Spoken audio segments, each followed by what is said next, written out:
Welcome back. If you've been here before, welcome.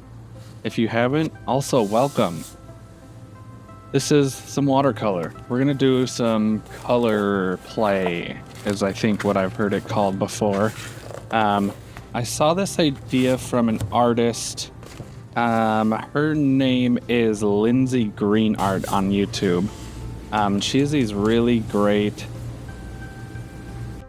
color books and ways of playing with color. So I got this book that she had recommended, and I'm going to use this little color swatch. I think kind of through videos, in videos, and outside of videos, I want to take some colors and kind of work through just to play with different things, get ideas going, sometimes it just feels good to fill a sketchbook, and doing little color studies is a great way to get through some pages too, which also like really is a dopamine hit for me. Gotta make sure that water's wet. You don't want that dry stuff sneaking in there. Through color mixing, so these Holbein Acrylic Gouaches I've been kind of playing with. My last video was about the Holbein Acrylic Gouache, and this one is going to be as well. I've really been enjoying the way that they go down on watercolor paper. So in this I'm going to do kind of a test swatch in my sketchbook, and then we will do air quotes final. I mean, none of this is like, I'm not really trying to make a final painting or anything. It's all just playing with colors and kind of making almost like a flower field out of these colors. So I figured I'd bring you along on that journey.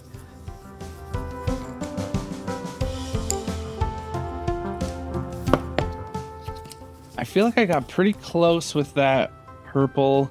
It's always hard to know. I mean, a lot of it is experience, knowing what colors are going to push things what way until the color's mixed. But once I get the color mixing, then you can really kind of see what's happening. I probably could have pushed this just a little bit darker, but I think it's fine for what it is.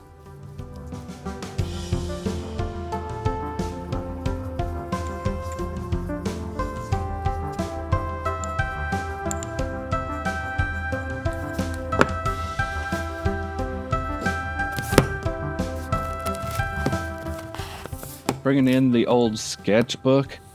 We're just going to lay down some color. I kind of just start by putting the deepest color, not filling the whole background, but kind of just mushing it around. Kind of like when you, again, my goal is to do some color fields, or these kind of mimicking floral fields. So using the darker color to kind of show where the shadow is the deepest, darkest, and then using other colors to kind of show those layers getting closer to you. And then like with this color scheme, so there's going to be two colors. That kind of burnt orange I'm going to use as my second darkest color. That's the one I'm mixing now. So that will be the second layer on top of the purple, and then the green will be the next lighter layer that will go over both the purple and that burnt orange, and then that very light pink is going to kind of be minimal, but that kind of floral, in my mind, it's kind of the floral character of these colors. And I do think as I'm mixing this orange up, I could have pushed it just a little bit deeper, but I think it works out just fine. I mean, it is what it is. That's the thing with a color study, is you're learning something from the choices you're making, and every choice you make, you're going to learn a little something new.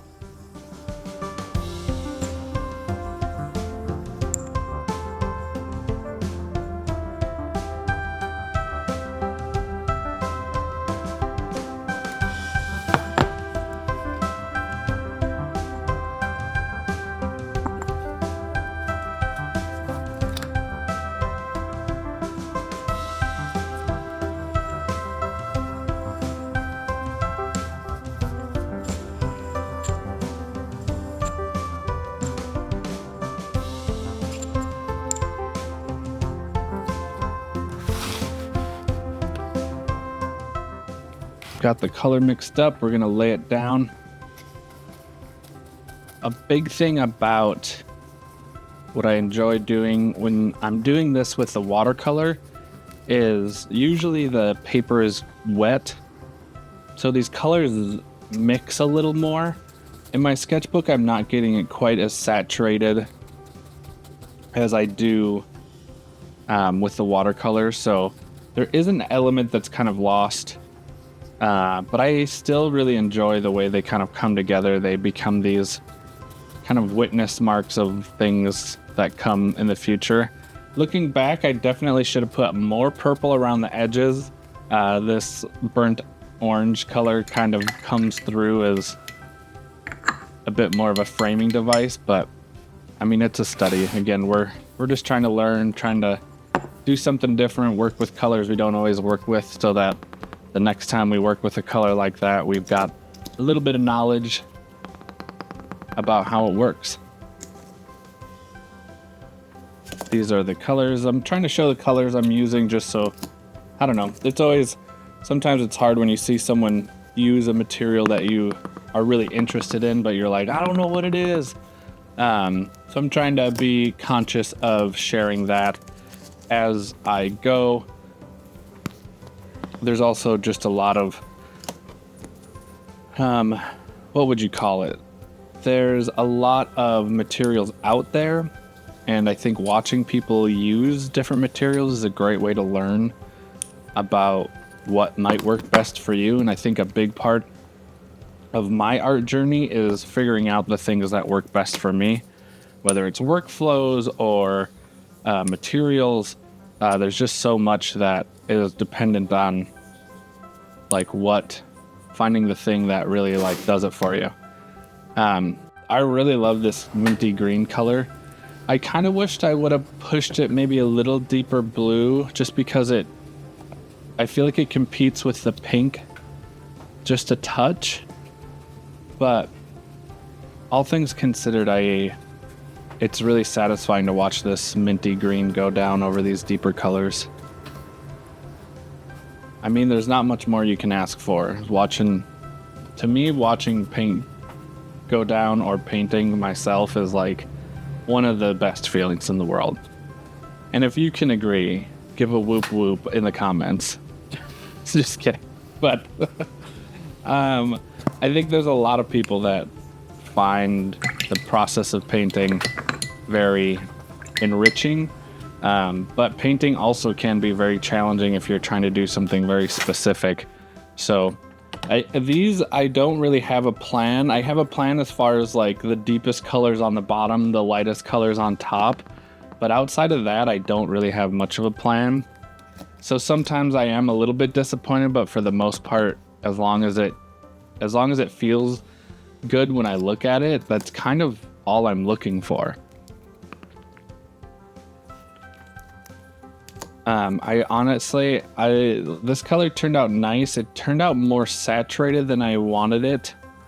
And I almost wonder if I needed to use less of that kind of orange peach color and red and just more white. I do take some from that mother color and lighten it just because I knew I'd have to add a ton of white to lighten it as much as I wanted it to, but I still feel like this probably could have been pushed. Like that color in the color swatch is so pale, but I don't have a ton of white, so I kind of was like, this will be good enough. So I think, taking notes to self, I think the pink and that green are almost too similar in saturation. So they almost feel like they're, like if you looked at it through a black and white photo, I think they're maybe too similar. Like they're not contrasting enough, other than the red and green contrast.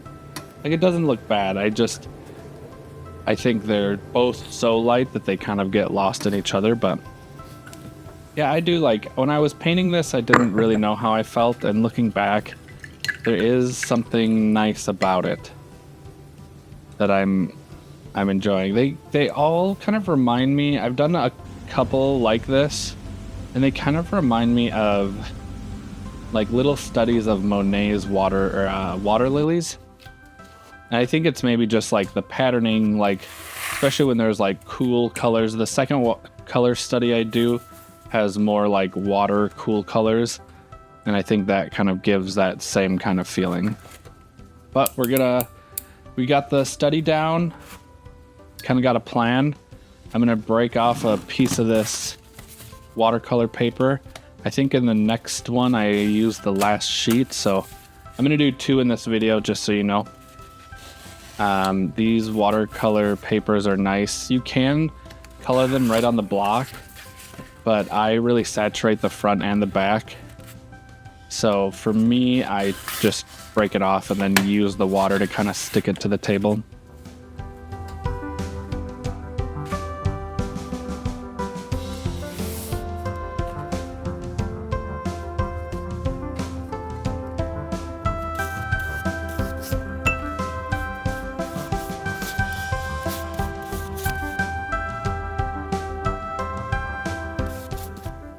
I have found that wetting the paper like this, sometimes you have to let it dry a little bit, otherwise your paper or your colors will bleed a little bit. In the second one, I don't dry it off quite as much so that you can see that happening. I just take a paper towel. That backside's a little smoother, so I think I use the backside for this. I mean, it's all kind of the same. Love it, love it, love it. It's perfect.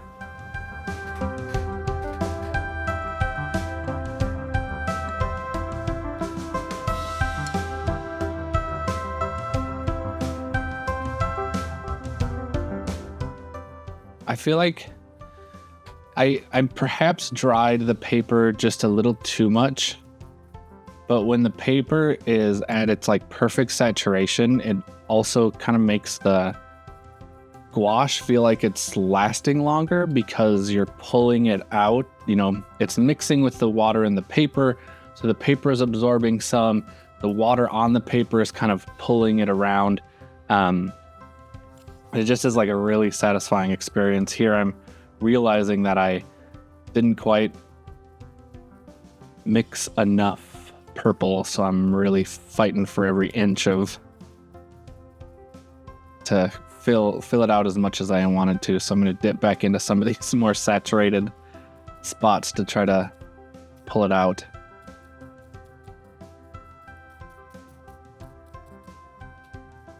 And I'm really just not trying to be too clean. If anything, I'm actively trying to not make anything feel too organized, systematic, anything like that. I really want this to feel very organic, pretty abstract. I don't want it to, in the end, I would like it to be reminiscent of a field of flowers or something of that sort. But really what I'm trying to do is go for a feel. Let the colors do more of the talking.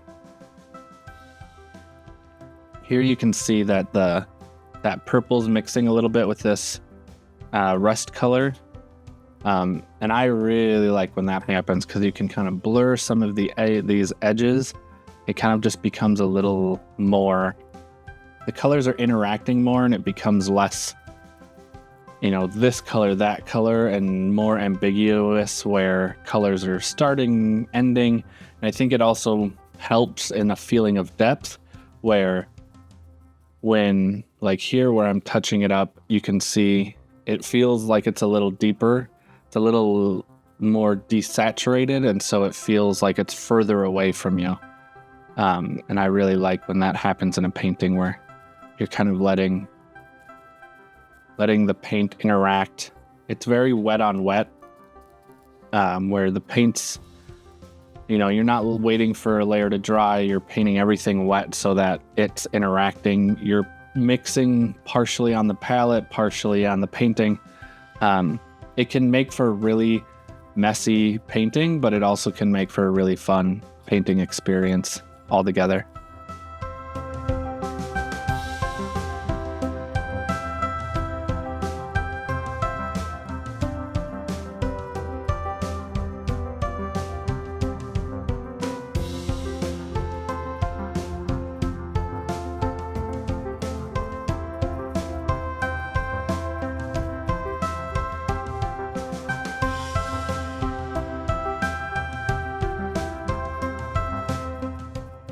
If I was being a good art student, I would have used a few different size brushes.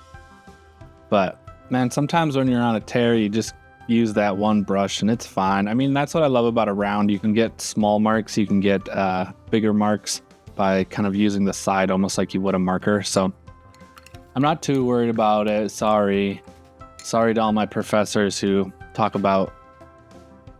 used to talk about stroke variation. I still believe in that kind of stuff. I just don't always use it in my own. So stroke variation is where you would use, whether it's the same brush but having little marks and big marks and medium marks, just something that is kind of giving your eye a break from the same thing over and over again. And because things are blending so much here, and here even you can see how I'm making kind of these bigger wet marks and then these little smaller dabs of color. I'm dabbing right now, just seeing all these colors. But even here, compared to the study, I really like how these colors are going down. I don't know, they just feel... It feels organic, and that's what I like in a little study where there's not a plan. I'm kind of just applying the paint as best it feels, I guess. The best way of saying it.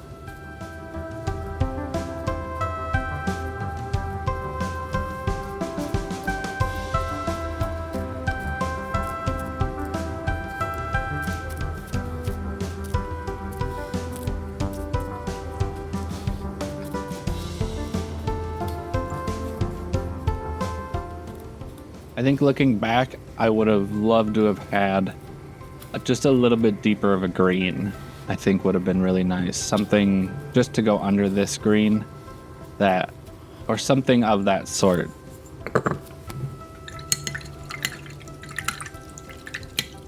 I feel like maybe it's missing a unifying factor, and I can't put my fingers on it. So that's me saying, hold up, we're gonna let this dry. I'm gonna hit it with the hair dryer sounds. I did have this in the audio originally, and it was just messing up my microphone in a big way. And it's time to add that pink on in. I think if I remember correctly, I tried to... See there, I was trying to almost make a flower, and I was like, no, don't make it too obvious. Just kind of blop it in. Blop, blop, blop. I'm also going to formally apologize for my autofocus. It's being kind of squirrely. I didn't lock it in, so she's out there trying to do the Lord's work, and we don't need her to.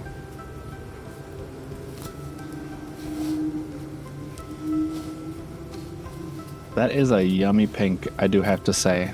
That like kind of bubblegummy pink. I don't use pastel colors a lot, but ooey gooey do I love looking at them.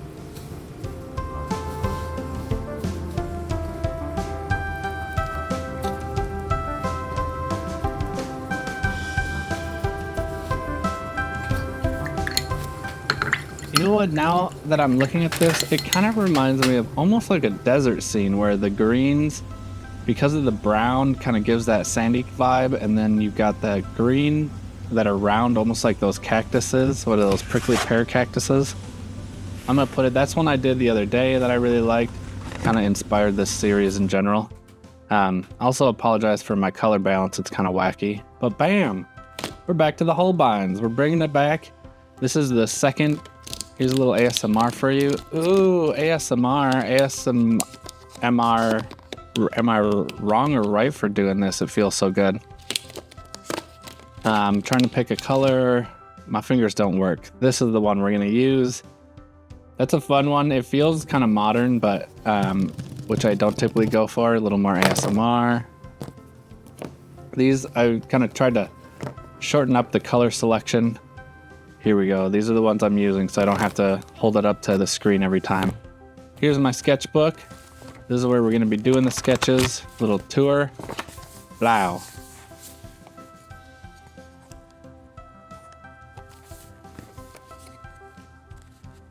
I also make these sketchbooks. I've got a couple videos of that, so if you're interested in seeing that process, there's a link somewhere on this page. I did forget to show the first couple colors, but you can see that these are the kind of this real deep green, bluish green, and then this kind of a little more of a medium tone green, which we love. So this color is right there. I'm just making sure you guys got it. I know I didn't record it, but I needed you to understand what color's coming from where.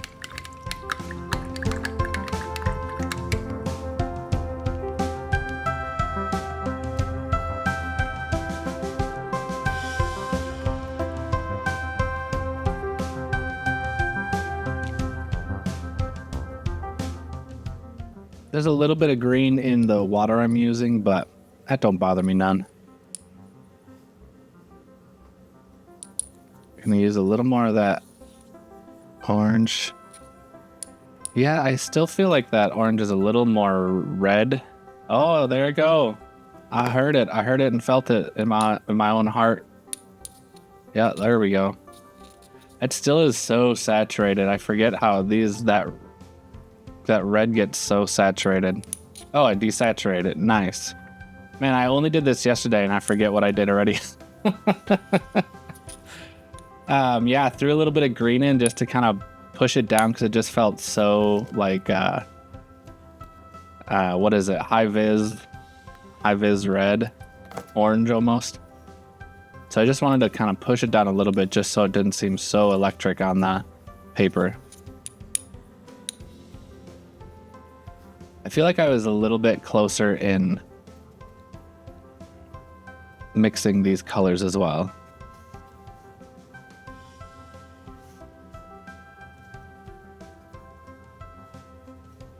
You can see there's a little bit of this color's mixing a little bit with that green, which I'm totally fine with. I think this is still a little too saturated if I remember correctly, and I had a little bit of blue just to help push it down a little bit, just a little bit.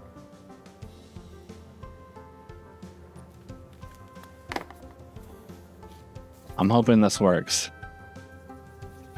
Sometimes when you add a color to desaturate it, it can really change the color a lot. So I was just hoping it wouldn't be like jarring. I wanted it to be a cute amount of color change and not a, oh man, I really messed this color up and I think I have to remix it.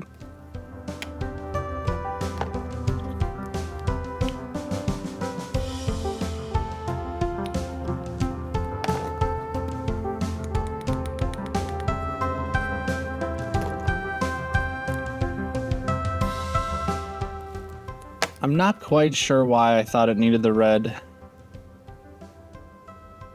but I guess we'll see if it works out. Yeah, that's not bad. Yeah, that's pretty darn close.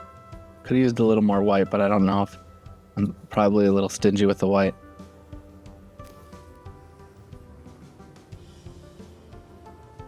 Yeah, that's a nice contrast. I mean, that's the light color feels light. Yeah, this is a fun one. Boop, boop, boop. Just putting little dots of color all over. I think that's it. You don't want to overwork. I'm also realizing how rowdy I wash my brushes out. I can see little splurts of water come out. But there she is.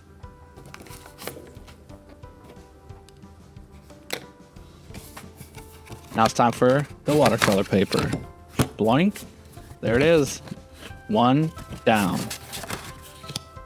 I'm gonna take this bad boy right here and recycle it.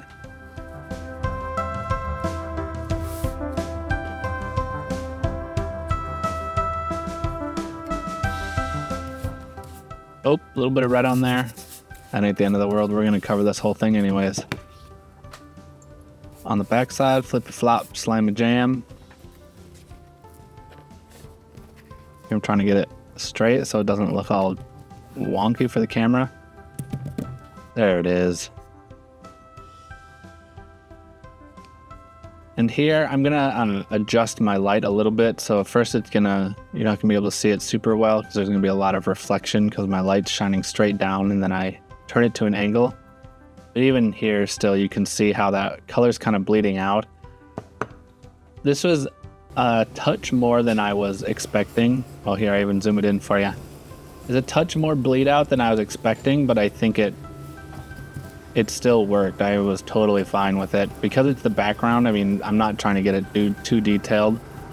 It kind of adds to that like watery kind of color, or watery swamp vibe, if you will.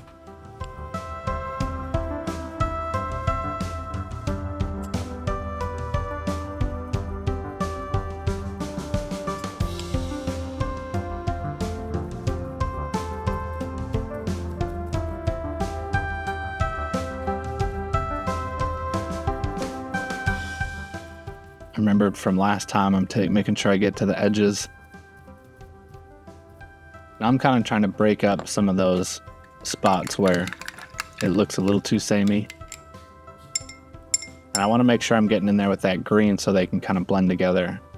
But yet that green will sit on top too if it, if it's got enough of the mother color, and then through touching it, I'm mixing it. But I love how that kind of changes. It looks like little guys in the background. Little leafy guys hanging out. We just love a leafy guy hanging out,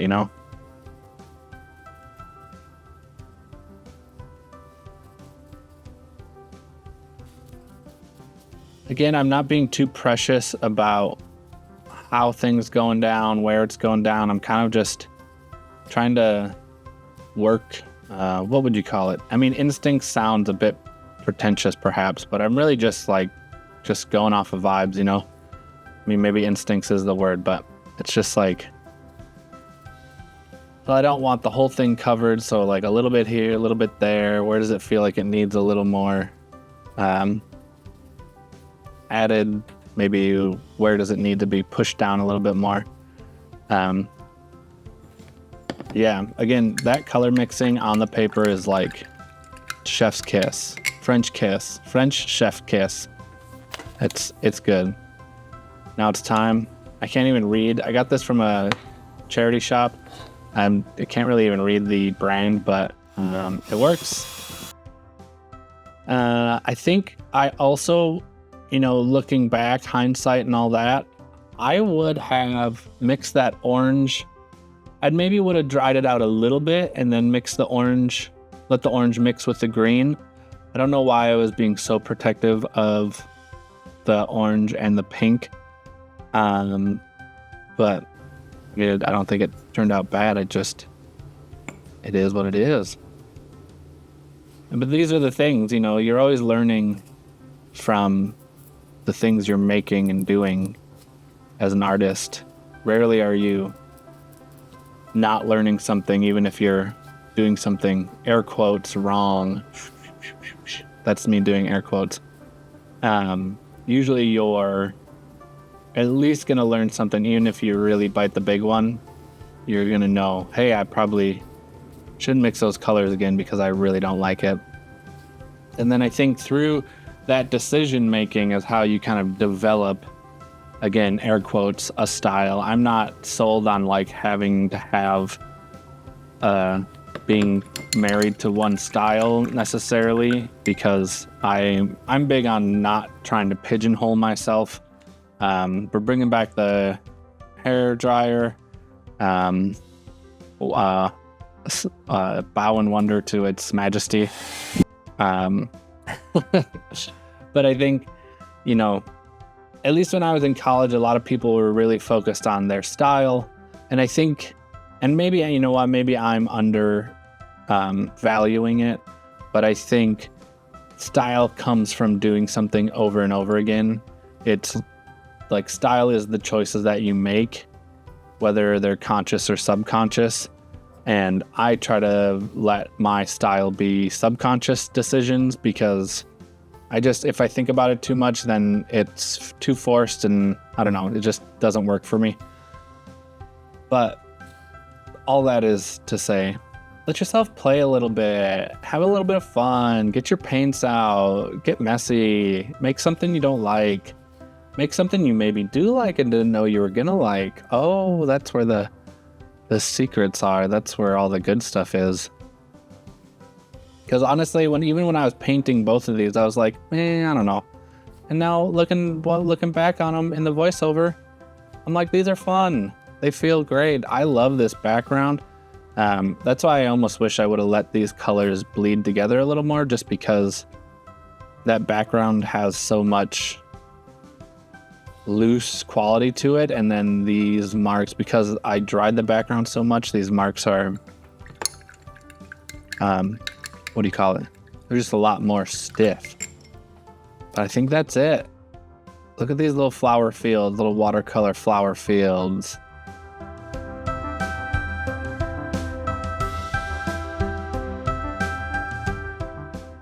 There's the other ones. Hi, friends.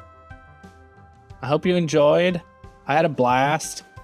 If you have any questions, let me know in the comments. Bye.